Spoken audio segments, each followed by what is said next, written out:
होगी, याद रखना। क्या दिखाएंगे? क्यों ऐसा दिखाएंगे? कारण क्या है? परमेश्वर को लोग नहीं दिखा सकते। हाँ, परमेश्वर का काम धीरे धीरे होता है, याद रखना। परमेश्वर के लोग भी दिखाएंगे, लेकिन वो जितना सुधरते जाएंगे उतना ही उनके जीवन से बड़ा बड़ा काम होगा। लेकिन शैतान, आप सुधरिए चाहे मत सुधरिए, गलती भी करते रहेंगे तो भी उनके जीवन से फटाफट काम होगा। बात समझ रहे हैं? हम लोग 12 साल से मेहनत कर रहे हैं, कितना आंसू बहाए होंगे, कितना घुटना टेके होंगे, कितना उपवास किए होंगे, पता नहीं, गिनती नहीं। लेकिन परमेश्वर धीरे धीरे बढ़ा रहा है। लेकिन जो अचानक काम होता है वो शैतान का होता है। परखना, पहचानना, उनका एक सबसे बड़ी पहचान नहीं होगी कि उनके जीवन से चिन्ह चमत्कार का काम होगा। वो इतना अच्छा वचन नहीं दे सकते, इतना अच्छा तैयार नहीं कर सकते लोगों को, पास्टर नहीं बनाएंगे, वो अपने आप को ही तैयार करेंगे सिर्फ एक आध दो लोगों को लेकर। ये चीज भी पहचानना। और आगे बढ़िए। यदि हो सके तो हाँ, जैसे राहुल भैया हमारे कलेसिया में आते हैं तो इनको भगा के ले जाएंगे। वो नया नया विश्वासी नहीं बनाएंगे, कलेसिया तोड़ेंगे। इनकी कलेसिया उनकी कलेसिया सबका तोड़ देंगे। और जानते हैं कौन लोग ऐसा करते हैं? जिनके अंदर परमेश्वर का वचन नहीं है। पवित्र आत्मा जो पाया है, वचन सुनता है, वचन की गहराई में जाता है, वो कभी भी झूठी शिक्षा पर विश्वास नहीं करेगा। ऐसे लोगों को पहचान लेगा। और बढ़िए आगे जल्दी से। जितना पढ़ना था उतना पढ़िए, नहीं तो छोड़। मत्ती 7 का 15-16 पढ़िए। मत्ती 7 का 15-16 पढ़िए। इतना मैं फास्ट बता रहा हूँ, उतना फास्ट में कभी बताता नहीं। झूठे भविष्यद्वक्ताओं से सावधान रहो। कैसे आते हैं? आप भी भेड़ हैं, वो भी भेड़ है, और आपके बीच में आएंगे। कैसे आप उनको पहचानोगे? पहचानने के लिए परमेश्वर उपाय बताता है, रास्ता बता रहा है। हाँ, पढ़िए आगे। क्या अंदर होगा उनके में?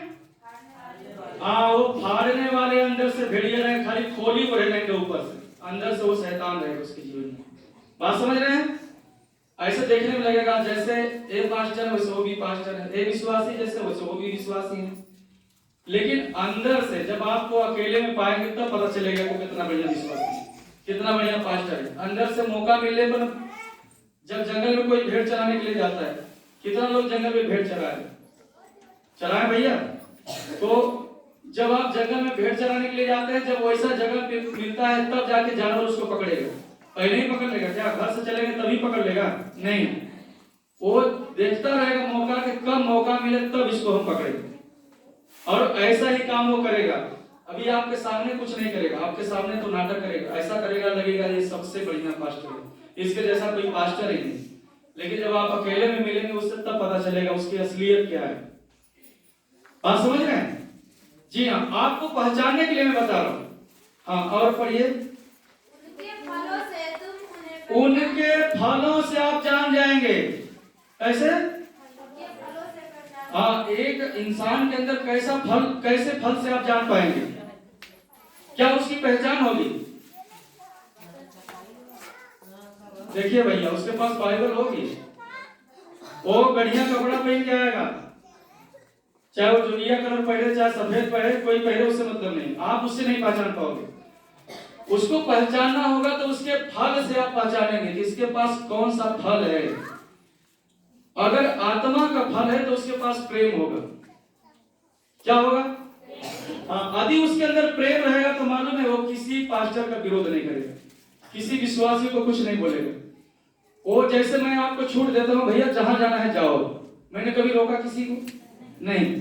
वैसे मेरे अंदर प्रेम है इसलिए मैंने रोकता हूं। मैं भी कह सकता हूं आप कहीं कहीं मत जाना, मेरा कलेसिया से बढ़िया कोई कलेसिया नहीं, आप किसी जगह मत जाना। मैं प्रार्थना करूंगा तो करूंगा, नहीं कोई नहीं करेगा। मैं भी बोल सकता हूं ना, ऐसा मैं बोलता हूं क्या?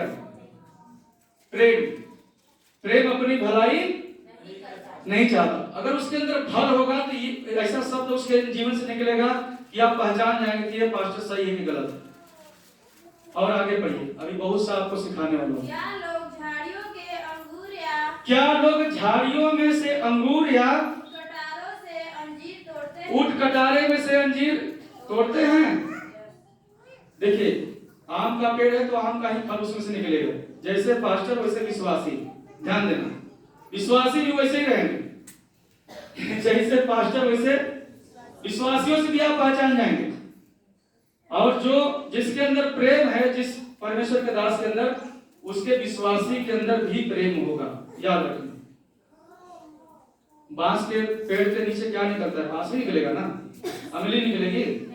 जैसा पास्टर वैसा, हाँ, जैसा मेरा यीशु मसीह मेरा पिता, उसके अंदर प्रेम था वो किसी से, वो दुश्मन को भी माफ करता था, वैसा पास्टर है, वैसा विश्वासी भी होना चाहिए।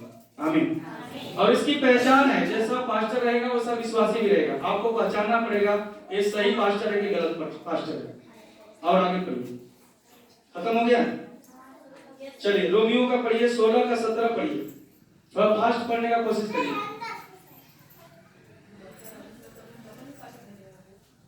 बोल दें, हाँ, रोमियो 16 का 17 पढ़िए। ध्यान सुनिएगा। अब हे भाइयों, मैं तुमसे विनती करता हूं कि जो लोग उस शिक्षा के जो आपने पाई है शिक्षा, उसके विपरीत फूट डालने और क्या डालने? फूट का मतलब समझ में आ रहा है? फूट करो और राज करो, ये किसका काम है? शैतान कहता है कि भाई के घर मत जाए, देख भैया पूरी खाए, नहीं तो हम परेशान करबे करो। बात समझ में आ रही है? अब समझ जाना कि शैतान का कितनी बड़ी योजना है। उसके अंदर ये भी रहेगा, फूट डालेगा, यहाँ मत जाना, वहां मत जाना, यहाँ मत जाना, मैं अच्छा हूँ, मेरी कलीसिया अच्छी है, मेरे से जैसा कोई नहीं है। बात कुछ समझ में आ रही है? दिमाग कुछ खुल रहा है जी? आपको समझने के लिए बता दूं, ऐसा वचन में लिखा है, एक शब्द मैं अपने मन से बोलूंगा तो आप लोग मुझे डंडा के मारना।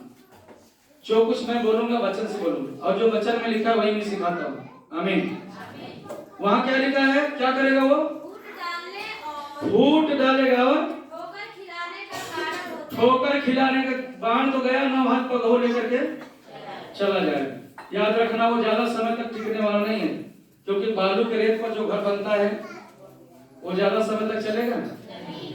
जो चट्टान पर घर बनता है वो हमेशा के लिए होता है। आमीन।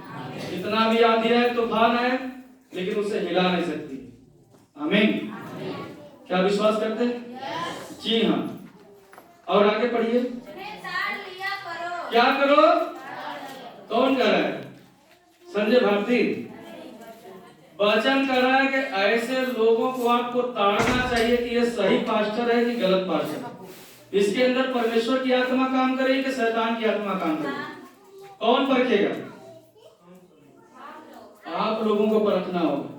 बहकाने वाले तो बहुत मिले, भैया यहाँ से बढ़िया वहां है, यहाँ से बढ़िया वहां है, चलिए आप चलते हैं, लेकिन आपको परखना होगा। मेरे तरफ से सबको छुट्टी जा सकती है, नो प्रॉब्लम, लेकिन जहां भी जाना परखना इस चीज को। आमीन। क्या करना? परखना कि जो चीज हमारे पास्टर जी सिखाए थे, हमारे कलीसिया के गुरु जी सिखाए थे, क्या उस बात में, क्या इनके अंदर वो चीज है कि नहीं, पहचानना। तब आपके समझ में आ जाएगा, खुद ही दिमाग तेजी से काम करने लगेगा। इसीलिए मैं वचन दे रहा हूँ। और पढ़िए, क्या करो? कुछ समझ में आ रहा है? जो फूट डालते हैं उनसे क्या करना है आपको? जी, हमारा प्रभु हमें सिखाता है अपने भाई से अपने समान प्रेम रखो। सिखाता है कि नहीं सिखाता? कभी आपने हमारे मुंह से किसी पास्टर के विषय में हिनाई या कुछ भी सुनते हुए बोलते हुए सुना? ये पास्टर खराब है, वो पास्टर खराब है, वो पास्टर खराब है, वो कलीसिया खराब है, सिर्फ मेरी कलीसिया बढ़िया है, मेरे यहाँ जितना घुसबाड़ियां होती है, इतना भाषा बोलते हैं, फिर भी मैं पढ़ाई नहीं करता हूँ। सही है कि गलत है? क्योंकि मैं जानता हूँ ये सब वचन में लिखा है, प्रेरितों का पुस्तक में लिखा है कि जब पवित्र आत्मा उतरा तो बहुत लोग अन्य भाषा बोलने लगे, घुसबाड़ी करने लगे, बहुत के लोगों के जीवन से बड़े बड़े वरदान आ गए। और ये कलीसिया सच में जैसी कलीसिया जिसमें जितना वरदान है, मैं कभी किसी कलीसिया में नहीं देखा हूँ। आप लोगों ने देखा है कभी? तो परमेश्वर का आत्मा क्या बताया? ये कलीसिया आशीषित कलीसिया बताया कि नहीं बताया? मैंने बोला नहीं, परमेश्वर का आत्मा खुद गवाही दे रहा था कि ये कलीसिया आशीषित कलीसिया है, परमेश्वर की ओर से नियुक्त किए गए पर याजक हैं। परमेश्वर ने मुझे हर तरह से जांच लिया है, पूरा वहां से पैर से लेके सिर तक मुझे जांच लिया है, हर तरह से जांचा है, बीमारी देकर के, अच्छी लड़की देकर के, अच्छा पैसा देकर के, सब चीज से जांच लिया है, लेकिन मैं सब जगह से परफेक्ट आया, इसलिए परमेश्वर ने मुझे याजक बनाया। आमीन। और ये किसी मनुष्य की ओर से नहीं, किसकी ओर से? हाँ, परमेश्वर की ओर से।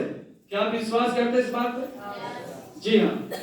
और आगे बढ़िए। क्योंकि ऐसे लोग हमारे प्रभु हमारे मसीह नहीं परंतु अपने पेट के सेवा के पेट के लिए।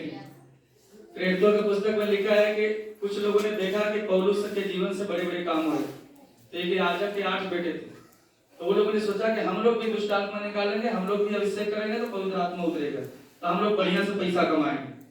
और हुआ क्या कि ऐसे करते समय एक व्यक्ति के ऊपर जाकर के डांटते हैं, दुष्ट आत्मा निकल जाओ, तो बोलते हैं मैं पौलुस को तो जानता हूँ, यीशु मसीह को भी जानता हूँ, तुम कौन आ गया? बोलता है कि यीशु के नाम से निकल जाए, और दुष्ट आत्मा उसके अंदर घुस गया और उसको पूरा गांव में घुमा दिया, उसके कपड़े फाड़ दिए, उसको नंगा कर दिया, उसकी बेइज्जती कर दी। बाद में वो लोग और उसके पास गए, प्रार्थना किए, ठीक हो गया। मेरे प्रियो, हम लोग पैसा कमाने के लिए इसमें नहीं है, याद रखें। हम लोग, हमारी गवाही है, हमारी पत्नी मौजूद है आपके बीच में, एक ऐसी टेस्टमनी है जो मैं रो रहा था आंसुओं के साथ, तब परमेश्वर मिले, और मैं कभी जीवन भर नहीं भूल सकता। पैसा मिले ना मिले, दान मिले ना मिले, कोई आए चाहे ना आए, एक कलीसिया मैं अकेले घुटना टेक के प्रार्थना करूंगा, लेकिन ये कलीसिया कभी बंद नहीं हो सकती, याद रखें। Hallelujah, hallelujah. मेरे प्रियो, कलीसिया किसी इंसान को देखकर नहीं खोली जाती है, परमेश्वर की ओर से जो कलीसिया नियुक्त की जाती है, उसकी नींव चट्टान पर डाली गई। पतरस को प्रभु यीशु मसीह ने कहा, मैं अपनी कलीसिया बनाऊंगा, कहां बनाऊंगा? चट्टान पर, और अधोलोक के जो फाटक है उसके ऊपर प्रबल नहीं होंगे, मतलब शैतान उसके ऊपर प्रबल, वो कितना भी मेजी पटकेगा, कितना भी दाव पेच लगाएगा, कितना भी कोशिश करेगा, लेकिन कुछ भी नहीं कर सकता है। जो कुछ करेगा तो परमेश्वर ही कर सकता है। आमीन, हालेलुया। अभी मैं कल प्रचार कर रहा था इस विषय में, परसों दिन बहुरा कलीसिया में, कलीसिया क्यों तोड़ी जाती है, इस विषय में बात करें। अगर याजक सही है